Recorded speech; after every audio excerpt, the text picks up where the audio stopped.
आज 3 बजे टिहरी के गांव हलवाना डेरा सिकलीगढ़ में कुछ दिन पहले 2 मकानों में अचानक भयानक आग लगने के कारण घर में सारा सामान जलकर राख हो गया। बड़ी मुश्किल से परिवार के लोगों की जान बच पाई। सूचना मिलने पर पर्यटन संस्था की टीम ने गांव का दौरा किया और पीड़ित परिवारों से मिले। टीम ने देखा कि घर में रखा सारा सामान, अनाज, बर्तन, कपड़े, चारपाई, बच्चों की स्कूल की साइकिल, ड्रेस आदि सब कुछ जला पड़ा था। परिवार के सदस्यों ने बताया कि कुछ दिन बाद घर में लड़की की शादी होने वाली थी, जिसके लिए कुछ सामान इकट्ठा किया हुआ था।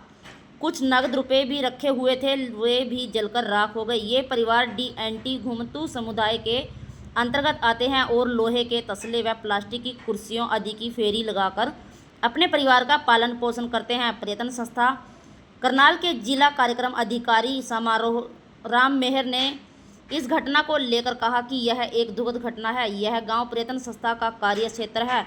इस घटना से कई परिवार बेघर हो गए। हम संस्था की ओर से आमजन से अपील करते हैं कि इन परिवारों की फौरी तौर पर मदद के लिए आगे आएं और स्थानीय प्रशासन से मांग करते हैं कि इन परिवारों को पुनर्वास के लिए प्रधानमंत्री आवास योजना के तहत मकान बनवाएं, ताकि पीड़ित परिवारों की महिलाएं, बच्चों को सुरक्षा मिल सके। स्कूल में जाने वाले बच्चों के लिए जरूरी पुस्तकें व ड्रेस उपलब्ध करवाई जाएं। सामाजिक कार्यकर्ता व अध्यापक महेंद्र कुमार ने पर्यटन संस्था की टीम को बताया कि इस पूरे गांव में DNT कम्युनिटी के लोग रहते हैं और फेरी का कार्य करते हैं। ये भी नहीं बचा, कुछ नहीं बचा, बर्तन थे काले हो गए।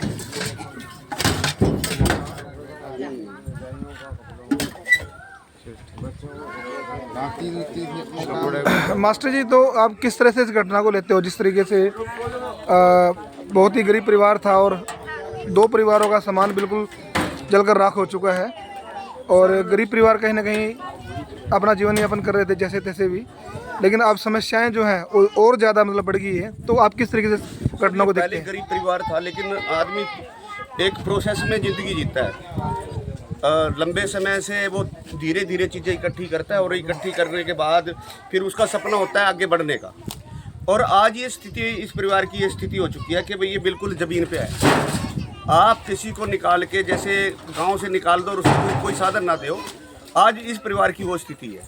बच्चों के पास कपड़े नहीं हैं, परिवार के सदस्यों के जो कपड़े थे वो जल गए हैं, राशन जल गया, सारा कुछ। कहने का मतलब ये है कि आज सरवाइव करना इस परिवार के लिए बहुत मुश्किल काम है, टेढ़ा काम है।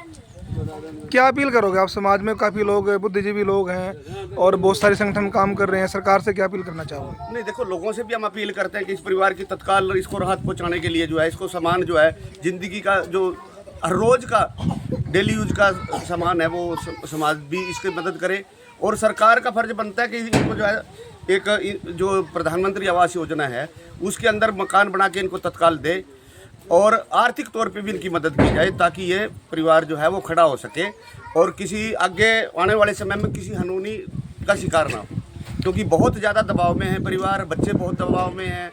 आप ये देखिए, बच्चों के सपने होते हैं, स्कूल जाते हैं, उनके सारा कुछ यही था, सब कुछ ख़त्म हो गया। कैसे मतलब आदमी सोच सकता है? एक आदमी बिल्कुल ये कह लो कि सड़क पे खड़ा है, एक आदमी, उसके पास कुछ नहीं है और उसके पास बच्चे हैं, उसके पास परिवार है। ऐसे में क्या करे, कहाँ जाए? तो ये बहुत बड़ी मुसीबत की घड़ी है इस परिवार के लिए। हम समाज से भी और सरकार से भी अपील करते हैं कि तत्काल जो है इस परिवार की मदद की जाए। रामेर जी भी हमारे बीच में हैं। रामेर जी, एक तो अपना परिचय दे दीजिए आप, और आप लोग पहुँचे हैं यहाँ पर, तो आप इस मामले को कैसे देखते हो? हमारी एक संस्था है जो DNT कम्युनिटी के लिए काम करती है। उसमें ये प्रयत्ना संस्था है, मैं DPO के पद पे काम करता हूँ। और जब हमें पता चला कि क्योंकि ये हमारा कार्य क्षेत्र भी है, यहाँ पे कुछ महिलाओं के समूह बनाए गए हैं कि ऐसा हादसा हुआ है, तो हम तत्काल यहाँ पे पहुँचे। जैसे हमें खबर मिली मास्टर जी के माध्यम से, और हम तो सरकार से अपील करते हैं कि तुरंत जो है वो राहत दी जाए, क्योंकि ये मौसम भी ऐसा नहीं है कि वो खुले में या मतलब इस तरीके से बच्चे सो सके, सुरक्षित रह सके। एक सुरक्षा भी चाहिए और सर के ऊपर छत जरूर चाहिए। और भारत सरकार की योजना भी है कि एक जो प्रधानमंत्री आवास योजना की स्कीम चली हुई है, और हमें पता चला है कि उसकी डेट जो है वो एक्सटेंड हुई है तो उस योजना में तुरंत जो है इनका नाम डाला जाए। और हम सरकार से अपील करते हैं जल्दी से जल्द जो है इनका मकान बनवाया जाए भारत सरकार की स्कीम के तहत, और समाज भी जो है वो आगे आकर इनकी तुरंत मदद करे। ऐसी अपील हम प्रयत्ना की तरफ से करते हैं। जी धन्यवाद। आप देख सकते हैं कि जिस तरीके से